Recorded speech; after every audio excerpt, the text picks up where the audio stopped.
We are here at Darkness Emergent in Chicago, and we're sat with Cynthia Marie, who most of our audience probably recognizes from LA by night or New York by night.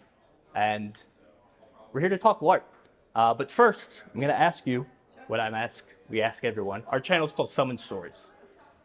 We like to know, if someone were to summon you, someone's created their circle, they need 3 things to gather that will bring you to them. What would those 3 things be that capture your essence? What does someone need to summon you? Oh, this is such a good question. I love it. 3 things right off the bat. Rice and beans. Rice and beans. Rose quartz crystals. Okay. And, ooh, this one's a toss-up. This is a toss-up here. Well, rose quartz crystals or diamonds or anything sparkly. Okay. That side over there. And then either a glass of sparkling rosé, or a cute little plushie. I will accept any of those. Or flowers. Okay, so you might need a bigger summoning circle. I might need a bigger summoning circle. There's a lot to be summoning here. It's a lot of things. It's not easy, but okay. That's a very good answer. I like that. I think that's our... a lot of the summoning circles, I'm like, these actually sound like a real summoning circle. People like put skulls and stuff. They're like shiny, rosé, rice and beans. I like that. Yes. Awesome. But anyway, we're very new to LARP. You are not new to LARP, from what I understand at all. Even LA by night, New York by night is almost bridges the gap, it feels like a little bit. Yeah.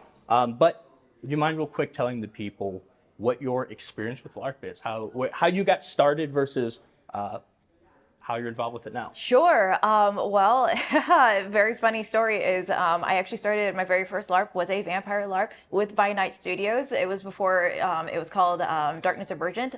I played in Blood and Betrayal. So that was circa 2016, somewhere 2015, somewhere in there. So it's been a few years. Okay. It's about 8 to 9 years that I've been truly like focused on LARP. And I played a La Sombra, which was like tons of fun and was a magical moment because it was in Las Vegas. So I was truly spoiled by a LARP experience. So anybody who comes to the Dark Emergent event, you're going to be truly spoiled because not all LARPs are like this. No. Blockbuster LARPs are like they're a big thing, but like to get involved in your local area, oftentimes like for a while after my local game it's played in a park. So my first experience was Blood and Betrayal 2, specifically in Vegas with By Night Studios. Did you play Vampire the Tabletop at all before this? Or... Negative. Okay, so No. LARP was the first. LARP was the first. So the first tabletop that I played was Changeling, the Dreaming. Okay. I played that back in college. So preceding that, I played it in around 2007. So role-playing, TTRPG stuff. Has been around for me for a while, 20-something years. I'm a dancer and performer, so like role-playing kind of came naturally. My friends in college were like, hey, do you want to like play a game that, you create a character and roll some dice? And I was like, that sounds stupid. Let's go. Like, right. Rolled in and it, like, I was there for almost 12 hours one night, like when we were all trying to like solve things. And it was super fun and exciting because it wasn't just sitting at a table because it was, my ST was a actor, theater major at the time. One of my other friends was a theater major. His girlfriend was a writer. I was a dancer. We had a musician on the other side. So like whenever we talked about certain fights, for example, it wasn't just like, oh, we're gonna roll the dice. Like we actually got up, grabbed the broadswords, and we're like, we do this and this and this and this. And our storyteller was like, you have to roll the dice first. Yeah. So we're like, oh, great. Interrupt my swinging. I know, right? So naturally, LARP was like an easy extension for me to kind of jump through. I had also been involved. I'm from Los Angeles, so I was at the time a director and choreographer and dancer of a masquerade ball out there, immersive experience masquerade ball. So I already kind of was doing that without calling it LARP in mechanics and stuff like that. So it was just a natural extension or progression for me to jump into LARP. Just such unique introductions to both things. One to teach RPG, Changeling being a first is wild. That's so cool. And then your first vampire is being the vampire, just LARPing it. Yeah, it was a fun and crazy experience. Jason Carl was the one who introduced me. Yeah, and it seems like you're still going strong because you're still. Still going strong. Yeah, I know at yes. the last Darkness Emergent, you were played a big part in the San Antonio. Yeah, I played the prince. Are you doing a different character this I time? am doing a different character this time. Can't say who she is yet because Okay. other people cannot find out. But I will say that she's quite a bit sparkly and is a little bit of throwback to my roots. Okay, very interesting. Very interesting. So for you, why LARP? What hooked you in to where you're just? Sounds like once you started, you just haven't stopped and don't have any plans on doing stuff. I stopped a little bit. I'm getting a little older, and some life situations started happening. So, yeah, I have definitely slowed down in the LARP. But why LARP? Like what? It was the performance aspect. It was a way for me to hone in my performance as a dancer, as an actor, as a role player. It was a place for me to workshop some of the stuff that I wanted to learn and do. And often the LARP characters that I was playing end up becoming a version or a feature on one of the shows that I'm got cast on or was going to be on. Oh, at the time. that's really interesting. So I got to workshop some of the ideas of like, oh, I think this character would be like this, and so I would play LARP and be like, oh, this is what this character is, and then realize, okay, well now I can tweak it, and that's kind of like the new version is what you see on screen. So cool that like as a performer, the skills and ideas useful for that can translate to Absolutely, LARP. yeah. I'll ask you a different angle of a question. A lot of people LARPs seem big and scary and something they're nervous to jump into. Okay. Seems like you came from the opposite end. If you're a performer, like this is like a LARP's just another version of that. Yeah. From a performer aspect, because a lot of TTRPG are theater nerds and things like that, and they are performers. What was interesting to you from a performer aspect going to LARP? So rather than I'm nervous to do that, more of I already do this thing. Like why LARP? Because like you talked about like dice and things, some things might feel restrictive to a performer. So what was fun about it versus other types of performers?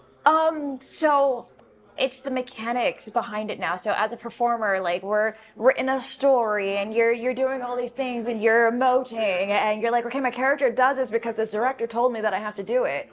Versus like, well, I don't really want to do that as a character. Well, like roll for it or throw some chops, and all of a sudden there's a whole new like expression of this character that I'm like, oh, okay, I don't have to do the like I am your person like situation, right? Like I can be like, nah, dude, like I'm out, like I don't like you anymore. So I think adding mechanics to performance, I think really solidified it for me. So now it became more strategically based stuff. And it sounds like you got a lot out of, I guess there's an interesting aspect. I was talking about this with someone else. If you're in a LARP, you get to be both a performer and audience. Yeah. And it sounds like you used, knowing there's an audience aspect of it for workshopping, as you said, some things. What's the audience feel? Like if you're on stage, it's a very clear, I'm doing this, you're the audience. You get a lot of energy, but if you're like at any moment, your audience member can start talking to you and now they're in it. How do you sort of make that adjustment? Or do you view things differently? Is everyone fellow players? Is everyone Everyone's an fellow audience? players. Or is it? So in LARP, I don't think that it's an audience situation. Like we're all participating in the shared experience. So like my fellow player, I guess it would be the audience member. I guess like I just never really viewed it as an audience. It's more of an intimate interaction between us. That's interesting. To where like, because they're talking about big scenes. Well, you were at San Antonio, and I was told the story of someone having to rip out someone's fangs. And Oh yes, everyone, that was my decision. That was so much fun. So yeah, even in that moment where you're looking out, I'm sure you had everyone watching. It's still like you had that feeling of like this is all like we're all still in this together. Yeah, kind of thing. absolutely. So like what is like the big cinematic decision that you're going to make that like this experience for people are going to be like, whoa, like mind blown. Like those are the kind of the decisions that like as a prince I wanted to make. And the same thing as a PC. Like if I'm running around doing a PC, like what cinematically in your head makes this the most sense? And that's usually the choice that I end up making, because I want to be the like star of my own movie, right? So right. like, and I feel like that's kind of like what LARP is, right? Like you're stepping into your own movie. And so how do you make those big cinematic decisions and be the John Wick of your world and like make the big damn decisions? a really interesting way of putting it. 'Cause a lot of times, like if someone's like main character syndrome is like that's not a good type of player, but LARP encourages it. You're gonna have a good time doing it, and you're creating cool moments for other people by doing it too. It sounds like. Yeah, and if you choose to be the support character, right? Like I think that's also cool too, because then you're now making choices as supporting maybe somebody else's character, right? And like it ebbs and flows. Like you may not be the main character in this particular situation, but you're supporting this person by giving the resources for this. But then all of a sudden that person has this ability or this artifact, and it becomes like you become the main person in that other scene. So like it's like this give or take. I like that. And it almost feels a little bit too of like you're almost trying to just impress other performers or other players type of thing rather than where before I was thinking audience, but which is almost more fun. It's like I'm trying to impress other like people are in this with me. Like we all love this. So if I could create a cool scene for everyone else, like I know I did a good job because we all get it. We're all here for the same thing. Nice. Okay. Any parting words of wisdom or final messages we would get out about just someone who's again thinking needs that final push? What are you going to do to give them that kick of I'm thinking about LARP and into a LARP? Sure. So usually what I tell people, and I do have a podcast on LARPing. Okay. Many moons ago, it's called Live Action Role Play. You get to hear my perspective when I was a wee little player, a young one.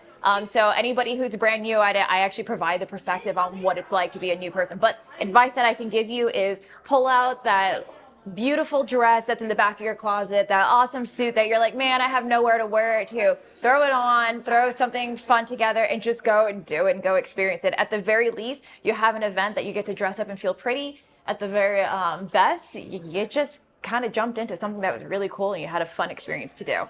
That speaks to me on a lot of levels. If you ever need that justification of like, oh, I want to buy this, but like, where am I going to, it's so impractical, where am I going to wear it? LARP! Become a LARPer, you'll never have that problem again. Yes. All right, if that's not motivation, I don't know what is. Thank you very much for your time. But of course. All right, and My I'll pleasure.